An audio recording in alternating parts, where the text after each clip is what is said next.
नमस्कार साथियों, स्वागत है आप सभी का गोल ब्रेकर के यूट्यूब चैनल में। मैं वीके वर्मा आप सभी का स्वागत करता हूं। दोस्तों, आज फिर एक नई जानकारी के साथ मैं आपके साथ सामने आया हूं। इस जानकारी के बारे में दोस्तों हम पढ़ेंगे कि किस तरह से जो रेलवे एएलपी और रेलवे टेक्नीशियन की जॉब होती है, इनमें दोनों में से कौन जॉब बेस्ट होता है। दोस्तों, ये आप खुद ही बता दोगे, मुझे बताने की ज़रूरत नहीं पड़ेगी। बस आप वीडियो को पूरा अंत तक देखिए। सिर्फ और सिर्फ 5 या 4 मिनट का वीडियो होगा, तो आप वीडियो को देखिए। इसके बाद क्या पैसेंजर ट्रेन में ही रहेगा या पैसेंजर ट्रेन कब मिलेगी, या शताब्दी चलाने का भी क्या एक एलपीए को मौका मिलता है, इसके बारे में डिस्कस करेंगे। उसके बाद टेक्नीशियन की जो है वो नेक्स्ट वीडियो में थोड़ा जिक्र करेंगे, जो जेई एसएस उसका किस तरह का रहता है। तो चलिए दोस्तों, आज की वीडियो को शुरू करते हैं। उससे पहले अगर आप चैनल पर पहली बार विजिट कर रहे हैं तो आपसे रिक्वेस्ट है, चैनल को सब्सक्राइब कर लीजिए और बेल आइकन को प्रेस कर लीजिए, ताकि हमारे चैनल पर जो भी कोई वीडियो बनाई जाती है उसकी नोटिफिकेशन सबसे पहले आपके तक पहुँच सके। चलिए दोस्तों, वीडियो को शुरू करते हैं। तो दोस्तों, जो एएलपी होता है, एएलपी का ट्रेनिंग के बाद उसको उसके संबंधित डिपार्टमेंट में भेज दिया जाता है, और जाते ही एएलपी को जो ट्रेन है वो हाथ में नहीं थमा दिया जाता। उससे पहले उसकी ट्रेनिंग चलती रहती है और उसे एक असिस्टेंट के तौर पे रखा जाता है। सबसे पहले उन्हें गुड्स ट्रेन के जो असिस्टेंट के रूप में उनको रखा जाता है, जो एएलपी हमारे होते हैं। फिर उनको पैसेंजर ट्रेन के जो है असिस्टेंट के रूप में रखा जाता है। अगर उनको बाद में फिर उनको जो गुड्स गाड़ी है, यानी कि गुड्स ट्रेन है, उसके जो ड्राइवर है उसके रूप में, यानी कि उसके पायलट के रूप में उनको रख दिया जाता है। यानी कि वो उसके अब मेन पायलट हो गए और उनके नीचे एक असिस्टेंट जो है वो रहेगा।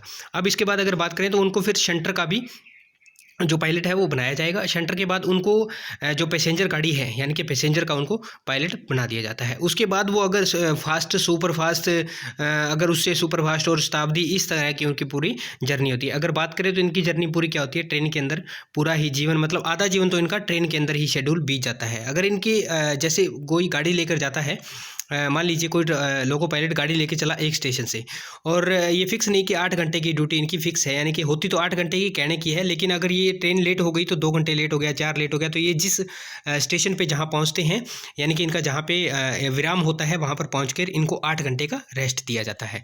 फिर से इनको वही गाड़ी या कोई अन्य गाड़ी इनको क्या हुआ, हाथ में थमा दी जाती है। फिर ये गाड़ी वहाँ से लेकर के अपना चल पड़ते हैं और फिर से अपने स्टेशन पहुंच जाते हैं। फिर वहाँ इनको 16 घंटे का रेस्ट दिया जाता है। फिर से इनकी नेक्स्ट डे जैसे ही ड्यूटी है वो स्टार्ट हो जाती है। तो इस तरह इनकी अगर जीवन की बात करें तो इनका जीवन पूरा क्या होता है, पूरा जीवन अगर हम कहें तो ये इसके अंदर ही बीत जाता है, ट्रेन के अंदर।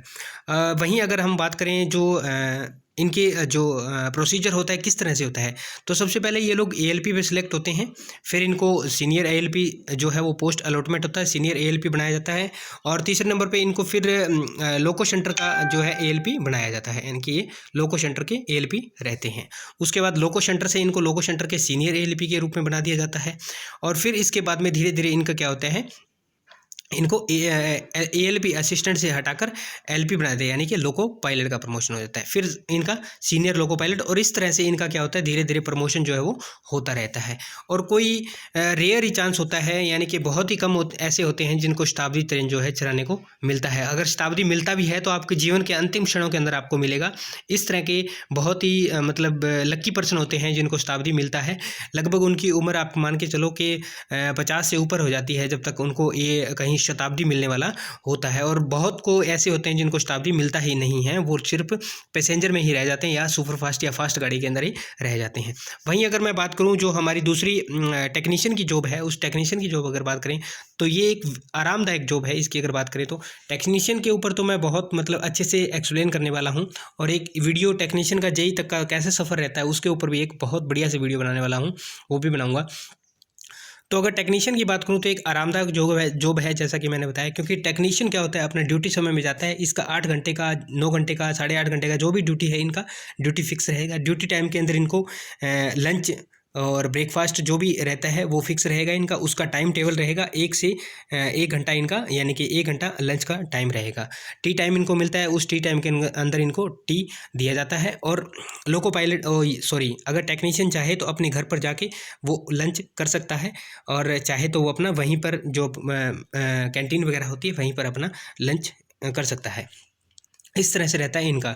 अब बात करते हैं आराम की जॉब कैसे है। दोस्तों जब एक लोको पायलट गाड़ी को लेकर के चलता है तो लोको पायलट आप देखते हो कि गाड़ी को चलते रहता है, तो उस गाड़ी के अंदर इस तरह की कोई फैसिलिटी नहीं है, वॉशरूम वगैरह की कोई फैसिलिटी उनके लोको के अंदर नहीं होती है। तो वो क्या करते हैं, उनको जब भी बाथरूम वगैरह जाना होता है तो उनका बाहर ही होता है, तो बड़ी परेशानी होती है। आप सर्दियों में गर्मियों में देखते होंगे, सर्दियों में कितनी सर्दी रहती है और गर्मियों में कितनी गर्मी रहती है। ऐसे मौसम के अंदर उनको उसी गाड़ी के अंदर रहना होता है, सारा मेंटेनेंस अपना मेंटेन जो होता है वो वहीं से करना होता है, और यहाँ तक कि उनका खाना पीना सब कुछ उस लोगों के अंदर ही होता है जब तक वो ड्यूटी टाइम में होते हैं। अलग से वो जाकर के कहीं खाना पीना रहना नहीं कर सकते, यानी कि उसी के अंदर उनको ड्यूटी टाइम में करना होगा। तो ये आप देख सकते हो कि कितनी चुनौतीपूर्ण एक ये कह सकते हो जॉब है, अगर लोको पायलट की अगर हम बात करें तो। और एक वीडियो में लोको पायलट वर्सेस या इंडियन रेलवे वर्सेस एक जो इंडियन आर्मी है उसका भी वीडियो मैं बनाने वाला हूं। तो उसमें किस तरह के होते हैं, क्या हम कंपेयर तो नहीं कर सकते, दोनों ही देश सेवा है, तो इस तरह की एक वीडियो बनाने वाला हूं। अब बात करते हैं अपन टेक्नीशियन की, उसकी जो है किस तरह से होता है। तो टेक्नीशियन रेस्ट करता है, उसका टाइम होता है 8 घंटे, उसके बाद वो अपने फैमिली के साथ, बच्चों के साथ और अपने जो भी है वो अपने काम कर सकता है 8 घंटे की ड्यूटी के बाद। वो पढ़ाई भी कर सकता है और अपनी अदर भी जो प्रोसेस है वो इनको निपटा सकता है। लेकिन एक एएलपी थका हारा रहता है, बहुत सारा जीवन में संघर्ष होता है उसके। अब जो टेक्नीशियन है उसकी अगर हम बात करें तो टेक्नीशियन बड़े ही मतलब अच्छे लेवल पे पहुंच सकता है अगर उसके पास क्वालिफिकेशन है। जैसे कोई टेक्नीशियन यानी कि आईटीआई से सिलेक्ट हुआ है, उसके पास डिप्लोमा या बीटेक है, तो वो जेईई एसएससी के सफ़र को तय कर सकता है, यानी कि यहाँ तक पहुँच जाता है। और जब इस पोस्ट पे वो पहुँच जाता है, ऐसे जेईई के पोस्ट पे अगर वो पहुँच जाता है तो उसकी जॉब बड़ी ही आरामदेह जॉब हो जाती है, एक बढ़िया से स्टाफ में आ जाता है, और कह सकते हो आप एक बढ़िया वाली जॉब हो जाती है, अच्छा जीवन उसका व्यतीत होने लगता है। और जिन लोगों के पास अगर आईटी के अलावा बीटेक या डिप्लोमा नहीं है तो उनके लिए तो एएलपी की जॉब बढ़िया है, क्योंकि वहाँ सैलरी का जो वो चांस है वो ज़्यादा रहता है, क्योंकि उनको जो ट्रैवलिंग का है वो अलाउंस मिलते रहते हैं। अगर हम बात करें तो टेक्नीशियन है, इसमें इस तरह की कोई अलाउंस नहीं रहता है, और टेक्नीशियन की सैलरी भी थोड़ी कम रहती है एज़ कम्पेयर टू जो अपने एएलपी है उसके।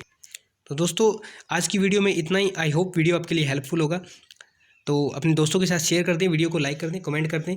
तब तक के लिए जय हिंद, जय भारत, वंदे मातरम। मिलते हैं नेक्स्ट वीडियो में नेक्स्ट अपडेट के साथ।